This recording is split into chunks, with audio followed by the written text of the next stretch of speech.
Tyler Herro is a very solid young and up-and-coming player in the NBA. He's already accomplished a lot of good and great things, and I think it's safe to say that a lot of people like this guy. Of course, when you're successful, there's a certain amount of haters that comes with it. It's just the way it is. But he has a ton of supporters. Part of that is because he's a great basketball player, and the other side of that is because he has that ego and swagger. He walks around and carries himself like he has a chip on his shoulder and he's trying to prove something. That's why young people look up to him, and he's a good role model for them because they can somewhat relate. As much love and praise he gets now, there was a time in his high school career where he didn't become the hometown hero, he became the hometown villain. Kind of ironic because normally in high school when you're a basketball stud, people love you. But there was actually a day and a time where people turned on Tyler Herro and started to literally hate him. I don't even know if hate's a strong enough word for what the people were saying and doing to him. And matter of fact, I can't even believe these people didn't get arrested or have charges put on them. And for Herro, it just amazes me at how he put up with it. And in today's video, we're going to talk about the day Tyler Herro became the hometown villain.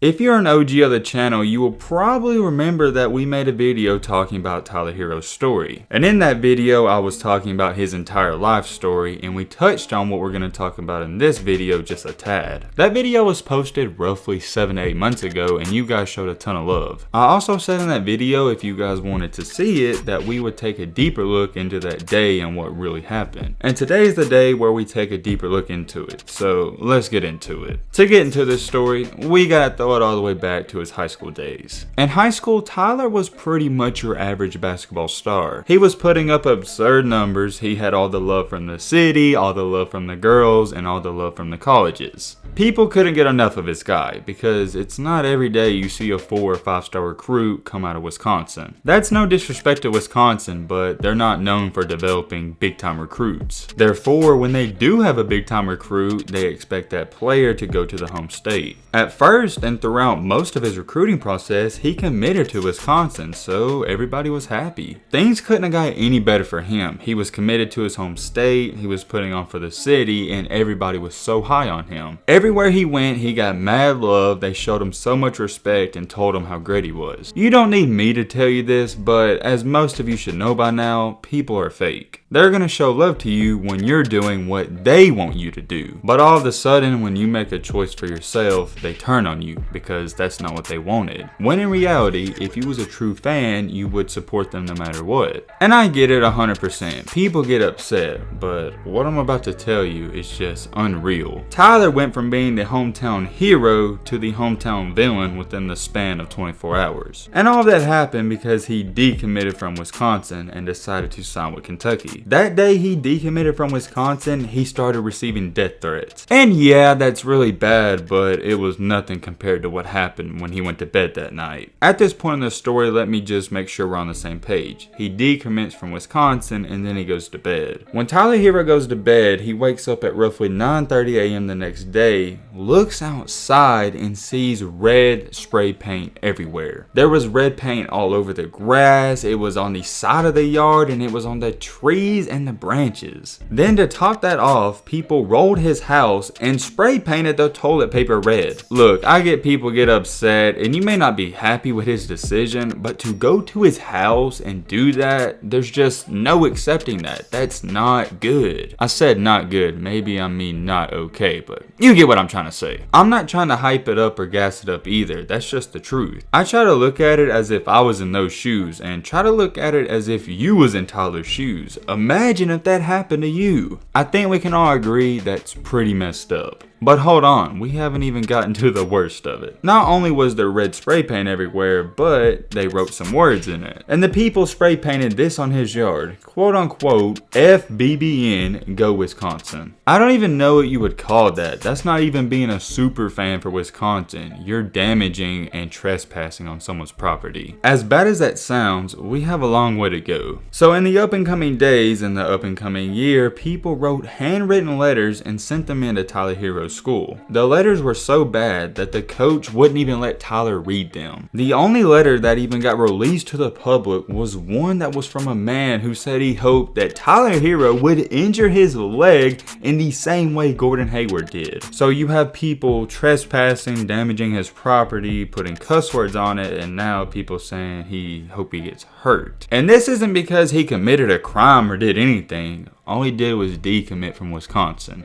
That's crazy. Shortly after all those letters were sent in, this is when the death threats continued to pile up. Ironically, as bad as this situation was, the death threats didn't even mean that much because he was getting stuff done to him in person. Like I said, it's just gonna get worse and worse. But what I'm about to tell you, I can't even believe this happened, so let's just get into it. One day after school, Tyler was pumping his gas when someone from his hometown came up to him. This happened to Herro a lot because people loved him, remember that, so he thought he was gonna sign an autograph or take a picture. But no, the guy walked up to him, got in his face, and quote unquote said, "Walk across that street." He pointed towards the road and said, "I hope you get hit by a truck." What is wrong with people in Wisconsin? Going up to a kid in high school and telling him you hope he gets hit by a truck.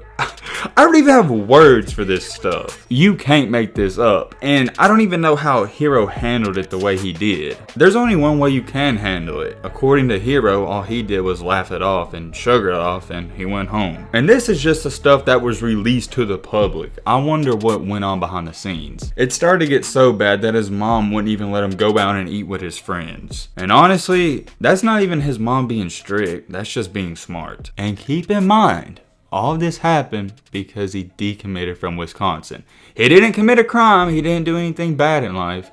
He just decommitted from a school. What's surreal to think about is we haven't even gotten to what happened when he went to away games or home games. All of this was happening off the court. At this point in time in our story, you had a kid who was loved by everyone in his city, and he was a really great guy. But now he was getting so much hate that he only had one option left to do. When you get a lot of hate, there's only really two options, at least I feel like. You can either A, fight it back, or B, embrace the role of a villain. And that is exactly what he did. He turned into a literal hometown villain. Embracing the villain role may have even been an understatement. There was one time where he had a step back corner three and he looked at the players and said, quote unquote, "You hate me now?" He followed that up by grinning at the opposing team's bench and told the coach, "You better sub somebody in who can stop me. I'm going to make you hate me even more." When I was doing all my research and just the more I talk about Tyler Herro, the more I love this guy.